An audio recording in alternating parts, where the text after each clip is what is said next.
सबसे सटीक विश्वसनीय तरीके से जिम्मेदारी निभाना, निडर हो आपके लिए सिस्टम से भिड़ जाना, आपके हर मुद्दे को मजबूती से उठाना, खबर को सिर्फ बताना नहीं, उसकी तह तक जाना। आप देख रहे हैं सहारा। और हुजूर सल्लल्लाहु अलैहि वसल्लम ने आकर उस दीन इस्लाम को जो सबसे पहले इंसान हजरत आदम लेकर आए थे मुकम्मल किया। तो दुनिया का, खाली देश का नहीं, दुनिया का सबसे पुराना धर्म इस्लाम है। और हमारी किताबों में ये बात लिखी हुई है कि हजरत आदम को इसी रीजन में भेजा गया था, जो हिंदुस्तान है, इस जमीन पर उनको उतारा गया था। तो हम ये कहते हैं कि इस्लाम इस देश में कहीं बाहर से नहीं आया। इस्लाम की जाए पैदाइश, इस्लाम का प्लेस ऑफ बर्थ ही भारत है। ये बात कही तो महमूद बद्दी साहब ने कही नहीं, ये बात उन्होंने साहब ने कुछ और कहा, ओम से रिलेटेड कुछ कहा। अरशद मदनी साहब ने उसी बात को और ज्यादा क्लियर करके कहा है कि हजरत आदम सबसे। अरशद मदनी साहब ने एक बेसिक सवाल उठाया है अपने अकीदे के मुताबिक। हमारा मकसद किसी पर एतराज करना नहीं है कि जब ये लोग नहीं थे तब कौन था। तब पहले इंसान आदम थे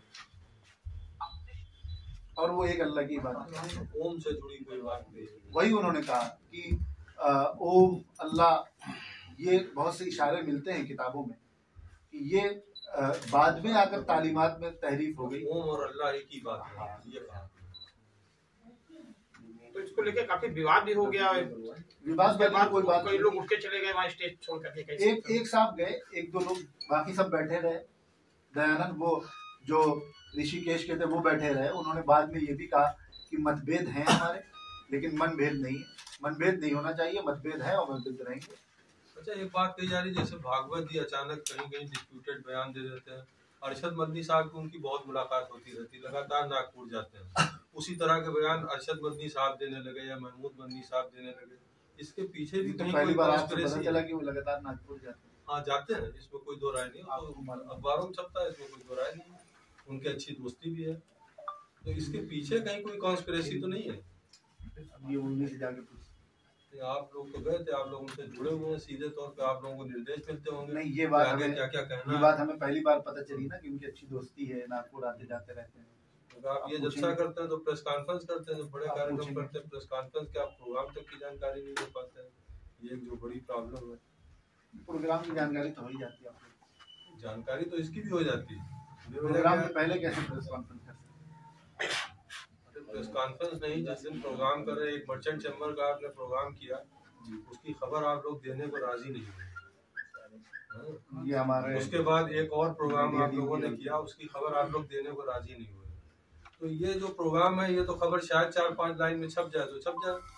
जो बड़े प्रोग्राम थे, इस कमी की जहाँ आप सबको संदेश दे रहे थे, वहाँ आप अखबार से भाग रहे थे, मीडिया से भाग रहे थे। इस कमी को सुधारा जाए। 2 प्रोग्राम आपने बड़े किए, विरन स्वरूप में किया हॉल में, वहाँ से आप भागते रहे। आप लोग ऐसा क्या है, उन चीजों से क्यों भागते हैं?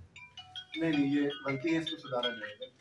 हेलो, ये प्रेस कॉन्फ्रेंस अपने बहुत महत्व रखती है और ये हर साल कुछ प्रोग्राम होते हैं, 3 रोज़ा प्रोग्राम है, उसके बारे में जो है पूरी तरह बताया जा रहा है। इसमें खास तौर पर ये जो महिलाएं यानी ख़वातीन है, उनके लिए जो है विशेष एक प्रोग्राम रखा गया। हम खुद बात करेंगे और बताएं। क्या नाम है सर आपका?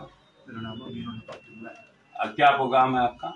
हमारा नगर जमीयत की तरफ से पिछले 100 वर्षों से ज़्यादा समय से मेराज नबी के नाम से 3 दिन के प्रोग्राम बिजली ग्राउंड परेड में होते हैं। उसी हमारे आखिरी पैगंबर हज़रत मोहम्मद सल्लल्लाहु अलैहि वसल्लम को इस महीने में अल्लाह ताला ने मेराज अता फरमाई, यानी उनको 7 आसमानों का सफ़र कराया था, अपने पास बुलाया था, जन्नत दिखाई थी, जहन्नम दिखाई थी और नमाज जैसा कीमती तोहफा दिया था और सारे नदियों की, 1.25 लाख नदियों की इमामत फरमाई थी जनाब रसूलुल्लाह सल्लल्लाहु अलैहि वसल्लम। तो ये हमारी मुसलमानों की तारीख का एक बड़ा अजीम वाक़या है।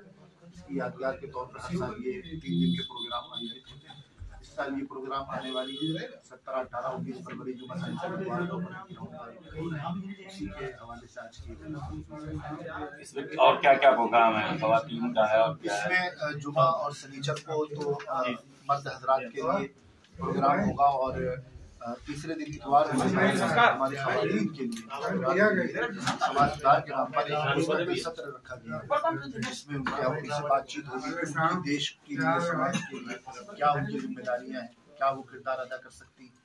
और उसी दिन रात में मुशायरा नात मदद साहब आए, जिसमें देश में शौहरा आएंगे, अपना कलाम पेश करेंगे। ये प्रोग्राम आपके हर साल होते हैं, क्या बदलाव आया आपके? काफ़ी अल्हम्दुलिल्लाह काफ़ी तब्दीली आती है, फर्क पड़ता है, बहुत सी नॉलेज होती है लोगों को जो लोगों को मालूमात नहीं है। और चूँकि ये हमारे शहर की एक पहचान है, एक रवायत है शहर की, वो रवायत भी चल रही है, बाकी है।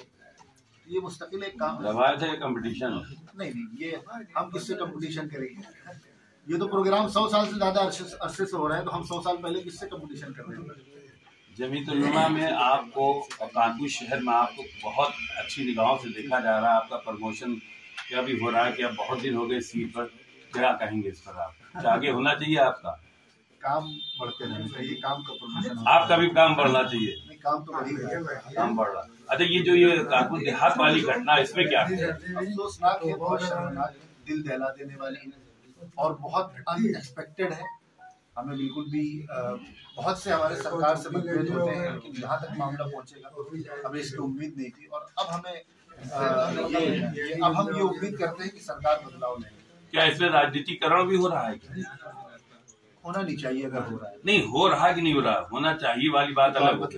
आप भी तो बताएंगे, आपने बयान दिया, स्टेटमेंट दिया, कुछ राजनीतिकरण भी है। राजनीतिकरण क्या, सरकार जो सत्ता में है उनकी जिम्मेदारी है लॉ एंड ऑर्डर को मेंटेन करना।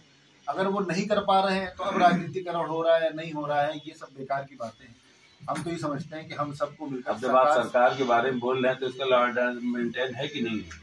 अगर मेंटेन होता तो ये वाकई अपने पेश आता।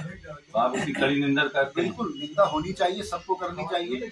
और निंदा से बढ़कर, खाली निंदा मसले का हल नहीं है, निंदा से बढ़कर सरकार को आइंदा के लिए इस पर गौर करना चाहिए कि क्या चीजें हैं जिनकी वजह से इस तरह के वाकयात पेश आ रहे हैं। सरकार को अपने रवैये में बदलाव लाना। अगर मुसलमानों पर कुछ दिनों से कुछ ज्यादा ही अत्याचार हो, उस पर क्या करेंगे? अत्याचार किस पे नहीं हो रहे हैं? सब पे हो रहे हैं।